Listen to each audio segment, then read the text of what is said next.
ఈరోజు మన encounter news నేను మీ కే విజయ భాస్కర్.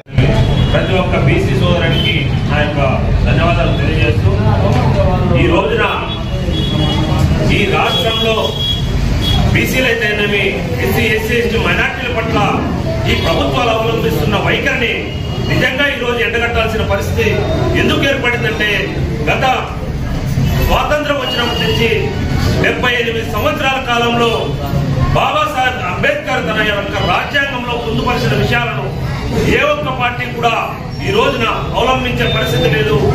ఈ అంశాలు ఏవైతే ఉన్నాయో బీసీ ఎస్సీ ఎస్టీ మైనారిటీల కోసం తన యొక్క ఆనాడే 78 సంవత్సరాల క్రితమే తన యొక్క రాజ్యాంగంలో బీసీలకు ఏ ఒక్క హక్కులు కావాలి, ఎస్సీ ఎస్సీ ఎస్టీ మైనారిటీలకు మా యొక్క హక్కులు ఏ విధంగా కల్పించాలి, వాళ్ళ బిడ్డల భవిష్యత్తుకు ఏ విధంగా రూపకల్పన చేయాలని ఆనాడు బాబాసాహెబ్ అంబేద్కర్ గారు మనకు ఓటు అనే హక్కుతో ఈ రోజు మనం ఓటంతో ఓటు మనదే, సీటు మనదే, రాజ్యాధికారం కూడా మనదే అనే నినాదాన్ని ఈ రోజు మనం అందరం కూడా ఖచ్చితంగా అవలంబించి తీరాలి.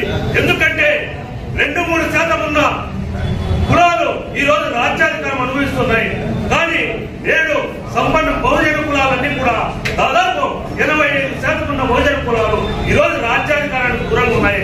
ఎందుకు మనము బీసీ ముఖ్యమంత్రిని చేసుకోలేకపోతున్నాం, ఎస్సీ ముఖ్యమంత్రిని చేసుకోలేకపోతున్నాం, ఎస్టీ ముఖ్యమంత్రిని చేసుకోలేకపోతున్నాం? మనం దాదాపు 25% ఉన్న బీసీ ఎస్సీ ఎస్టీ మైనార్టీలతో కలిస్తే రాజ్యాధికారం సాధించలేమా? రాజ్యాధికారానికి ఎందుకు దూరంగా ఉండాల్సి వచ్చింది? ఆ రోజున మనం ఈ రోజు ఈ పరిస్థితి ఎందుకు అవలంబిస్తున్నామంటే ఈ ఓటు అనే ఆయుధాన్ని మనం సరిగ్గా వినియోగించుకోలేదు కాబట్టి ఈ ఓటు మనదే, సీటు మనదే, రాజ్యాధికారం మనదే, ఓటు మనం బీసీకే మనం ఓటేసుకుందాం, ఎస్సీకే మనం ఓటేసుకుందాం.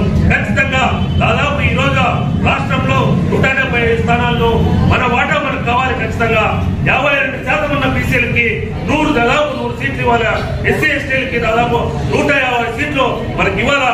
ఖచ్చితంగా అడ్డుకోకుండా దాదాపు ఇన్ని కులాలన్నీ పక్కన పెట్టి అగ్రకుల భావజాలాన్ని మనం ఖచ్చితంగా ఇక్కడ ఉన్న వాళ్ళంతా ఎండగట్టి తీరాలి.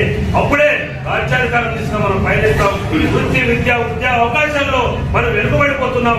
ఈ రోజున బీసీ ఎస్సీ ఎస్టీ మైనార్టీలంతా అనగారిన వర్గాలంతా ఖచ్చితంగా ఐక్యమై తీరాలి.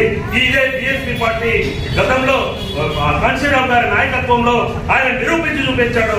ఆయన మార్గంలో మనం అందరూ కూడా ఖచ్చితంగా నడిచి తీరాలని చెప్పి బీపీ మండల ఆలోచన విధానాలను మనం ఖచ్చితంగా ఆ రోజు ప్రభుత్వాలు అవలంబించిందంటే ఈ రోజున మనందరూ కూడా రాజ్యాధికారం ఉండే పరిస్థితి.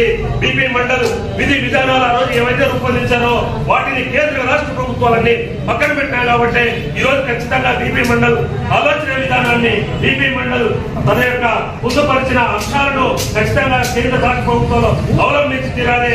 ఇవి అవలంబించినప్పుడే మన యొక్క రాజ్యాధికారం బీసీ జనగణన ఖచ్చితంగా జరిగి తీరాలి.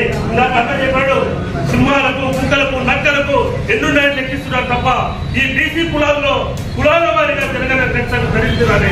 జరిగినప్పుడే నేనెంతో మాట్లాడతా, మేము ఎంతమంది ఉన్నామో ఖచ్చితంగా దామాషా ప్రకారం ఇలాగ అన్న కూడా చెప్పాడు 14 సీట్లలో 10 సీట్లు బీసీ ఎస్సీ మైనార్టీల వల్ల ఖచ్చితంగా ఇవాళ అట్లాంటి చట్టసభల్లో బీసీ ఎస్సీ మైనార్టీలు కూర్చున్నప్పుడే ఖచ్చితంగా మన వర్గాలకు మనం న్యాయం చేస్తామని చెప్పి ఈ సందర్భంగా తెలియజేస్తూ ఈ సందర్భంగా ఈ యొక్క కార్యక్రమాన్ని నిర్వహించినటువంటి బీఎస్పీ పార్టీకి ఆ యొక్క అభినందనలు తెలియజేస్తూ ఆ యొక్క ఉద్యమ నమస్కారాలు తెలియజేస్తూ బీసీ ఎస్సీ మైనార్టీల ఐక్యత వర్ధిల్లాలి, బీసీ ఎస్సీ మైనార్టీల ఐక్యత వర్ధిల్లాలి, అంబేద్కర్ పులి ఆలోచన విధానం వర్ధిల్లాలి.